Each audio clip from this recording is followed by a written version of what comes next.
예, 오늘은 에베소서 5장 21절부터 33절까지 아내와 남편의 사랑의 관계에 대한 말씀입니다. 부부의 사랑이란 두 사람, 나와 너가 아닌 한 사람, 한 육체이다. 그러니까 친구나 애인이 아니고 나의 더 나은 반쪽이다. 이렇게 생각하셔야 합니다. 오늘 에베소서 5장 31절 말씀, 32절 말씀 보시면 이러므로 사람이 부모를 떠나 그 아내와 합하여 그 둘이 한 육체가 될지니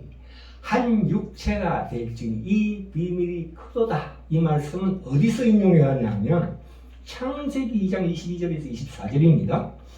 하나님이 아담에게서 그 갈빗대로 여자를 만드시고 아담에게로 이끌어 오시니까 아담이 가로되 이는 내 뼈 중에 뼈요 내 살 중에 살이로다. 여자를 남자에게서 취하셨은즉 이러므로 24절에 남자가 부모를 떠나 그 아내와 연합하여 둘이 한 몸을 이룰지로다. 똑같은 말씀이죠. 예. 여기서 바울이 얘기하는 결혼의 첫 번째 원리는 하나님의 무한한 긍휼과 은혜 안에서 남자와 여자를 위해서 정하시고 작정하시고 그래서 함께 부르시고 준비하시고 확립하신 하나님의 창조 질서와 주권에 의한 확립된 제도이다. 이런 뜻입니다. 결코 인간의 협약이나 그런 장치가 아니라는 뜻입니다. 그러므로 그리스도인은 불신자와 결혼해서는 결코 안 됩니다. 고린도서 6장 14절에 너희는 믿지 않는 자와盟회를 함께 하지 말라, 맺지 말라. 하나님의 성전과 우상이 어찌 일치가 되리요. 우리는 살아계신 하나님의 성전이니라. 이렇게 말씀하고 있습니다. 우리가 신자가 불신자와 결혼할 경우에는 한쪽은 기독교의 이 숭고하고 존엄한 결혼관을 알고 있지만 다른 한쪽은 전혀 알지 못합니다.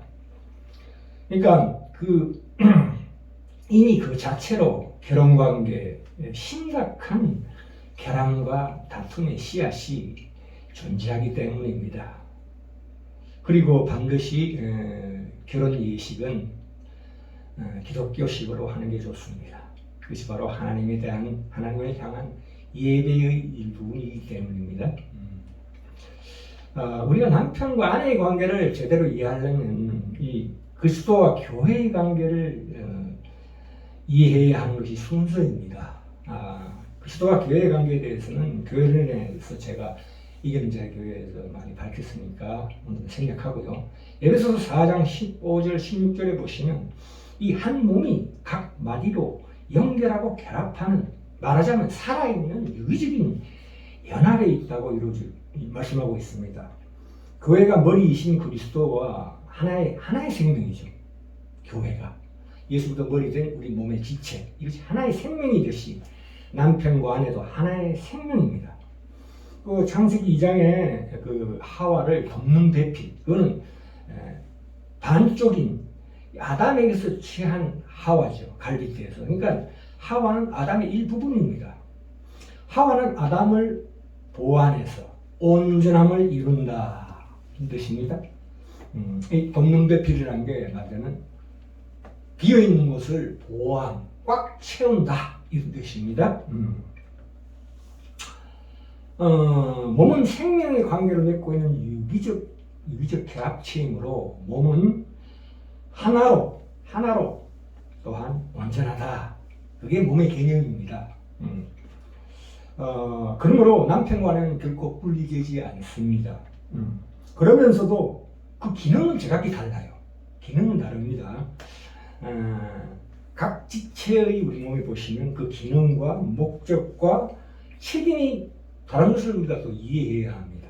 그러면서도 각 지체는 몸의 일부이며 제각기 각자 다른 활동을 한다 할지라도 일치된 행동의 일부로서 통일된 어떤 결과를 낳습니다. 그러니까 남편과 아내라는 것은 우열의 문제가 아닙니다. 그것은 역할의 문제다. 이렇게 됐습니다. 그러면 여기서 21절에 아내가 남편에게 복종해야 한다는 말씀은 과연 어떤 의미일까요? 죄송합니다. 아내는 무조건 복종해서는 안 됩니다. 결론은 여기서 말하는 복종이라는 것은 아내 혼자 독자적으로 행동해서는 안 된다는 뜻을 담고 있습니다. 그것은 남편도 마찬가지입니다. 피차 복종해야 합니다. 몸과 머리의 비유라는 것은 이 머리가 생각하는 어떤 의지와 생각을 표현하는 수단이 몸입니다. 그렇죠. 그러니까 이 몸이 머리와 따로 행동한다면 그것은 발작이죠. 혼돈입니다. 그렇게 이해하셔야 합니다. 물론 베드로전서 3장 1절 2절에는 남편이 그리스도인이 아닐지라도 기꺼이 순종하라고 당부하지만 그것은 예외에 속한 말씀입니다. 이 결혼이라는 것은 당연히 어떤 육체적인 말하자면 에로스적인 끌림에 의해서 육체적인 끌림에 의해서 결혼을 시작하게 됩니다. 그것을 허락하신 하나님이십니다. 에로스적인 육체적인 끌림을 허락하셨습니다. 남녀가 서로 매력을 느끼고 그런 본능적인 사랑에 이끌려 결혼관계를 맺는 것을 전제로 합니다만은 이게 말하자면 우리가 일반 관심사가 똑같고 비슷하고 또 거기에 대한 적절한 조절과 양보가 있으면 그럭저럭 성공적인 결혼생활을 할 수 있지만 우리가 겉으로 보기에 일견 행복해 보이고 평화로운 듯이 보이지만 그것은 말하자면 위장된 남들에게 보여주고 싶지 않는 불편한 진실일 수 있다 이것입니다. 우리가 고린도전서 13장에 나오는 그보다 더 높은 숭고한 결혼관계에 하나님께 속한 사랑으로 나아가는 것은 그것만으로는 절대로 불가능하다 이 뜻입니다. 그렇다고 우리 기독교인들이 기독교 신자들끼리 결혼한다 할지라도 그것은 저절로 이루어지는 것이 아니라는 것을 우리가 이해해야 합니다. 에베소서 2장 19절에 그러므로 이제부터 너희가 의인도 아니요 손님도 아니요 오직 성도들과 동일한 시민이요 하나님의 권속이라 이렇게 말씀하고 있습니다. 우리가 전에는 하나님과 외인이었지만 지금은 하나님의 백성에 속해 세상에 대해서 외인이 되었다. 우리는 하나님에 의해 거룩하게 구별되었다는 사실을 알아야 합니다. 더 이상 과거에 행했던 나만의 자유로운 삶을 살 수가 없습니다. 말하자면 그리스도의 신부인 우리는 우리 자신을 더 이상 자유롭게 생각해서는 안 됩니다. 우리는 우리 자신에게 속해 있지 않습니다. 자, 여기서 이 비밀이 크도다라는 말씀이 있습니다. 그러니까 남편과 아내의 연합에서 그리스도와 교회의 연합으로 나아가는 것인데요. 이 비밀이 크도라는 것은 성령의 감동, 감화심이 없으면 이 진리를 절대 이해할 수 없다는 뜻입니다. 그러나 감사하게도 신약 성경에 사용된 이 비밀이라는 용어는 전혀 이해할 수 없는 것을 가리키지 않습니다. 이 비밀이 크도다라는 말씀은 말하자면 우리 지혜를 총동원해서 에베소서 1장 18절의 말씀처럼 너희 마음의 눈을 밝히사 성령의 조명이 필요한 문제라는 사실을 암시합니다. 성령의 인도 아래 이 말씀을 이해하려고 노력하지 않으면 세 가지 위험을 초래할 수가 있습니다. 첫째는 우리가 보통 생각하기에 말씀이 왜 이렇게 어렵냐 하면서 이해하려고 시도조차 하지 않은 채 다음 구절로 넘어갑니다. 그건 잘못된 것입니다. 그냥 건너뛰는 거 안 됩니다. 성경 말씀은 그것이 무엇이든 우리를 가르치고 깨우치기 위해서 기록되었습니다. 아무리 어렵더라도 최선을 다해서 그 의미를 파악하고 이해하려고 노력해야 합니다. 그것이 교회의 존재 이유입니다. 목사를 왜 세웁니까? 그렇기 때문에 세우는 것입니다. 이 진리를 반드시 이해하지 못하면 비록 결혼을 했더라도 결혼의 의미를 옳게 이해할 수가 없는 것입니다. 세 번째는 그렇다고 해서 너무 지나치게 세세하게 우리가 이해할 수는 없습니다. 이 말은 비밀을 전혀 이해할 수 없다는 뜻이 아니고 완벽하게 온전히 이해할 수는 없다는 뜻입니다. 너무 심오하고 깊어가지고 우리가 감당하기 힘들지만 이 말씀의 그 후에 오는 영광의 무게가 말할 수 없이 크기 때문입니다. 그러니까 그 깊은 진리는 우리 앞에 아직 남아있다. 밝혀지지 않는 것이 더 깊은 비밀이 남아있다는 뜻으로 우리가 이해하셔야 합니다. 우리가 그분의 살과 뼈를 취했습니다. 30절에서 우리는 그 몸의 지체임이라 우리가 주님의 살과 뼈라는 것입니다. 우리가 주님의 살과 뼈다. 창세기 2장 23절에도 이는 내 뼈 중에 뼈요 살 중에 살다고 말한 바와 같습니다. 우리가 이 교회라는 것은, 이 몸이라는 것은 둘째 아담이신 예수 그리스도를 상하게 하신 결과로 생겨났습니다. 아담이 갈빗대를 뽑을 때 하나님께서 깊은 잠에 빠지게 하셨듯이 우리 하나님의 아들인 예수께서도 깊은 잠에 빠지셨습니다. 교회는 그분의 고통으로 인해서 생겨났습니다. 여자가 아담이 옆구리에서 취해졌듯이 교회는 주님의 옆구리에 난 상처에서 취해졌습니다. 따라서 교회는 주님의 살이요 뼈요, 그것이 바로 이 비밀이 효도다라는 말씀의 뜻입니다. 28절 29절 보시면 이와 같이 남들도 자기 아내 사랑하기를 자기 자신과 같이 할지니 자기 아내를 사랑하는 자는 자기를 사랑하는 것이라. 자기 육체를 미워하지 않고 오직 양육하여 보호하기를 그리스도께서 교회의 함과 같이 하나니.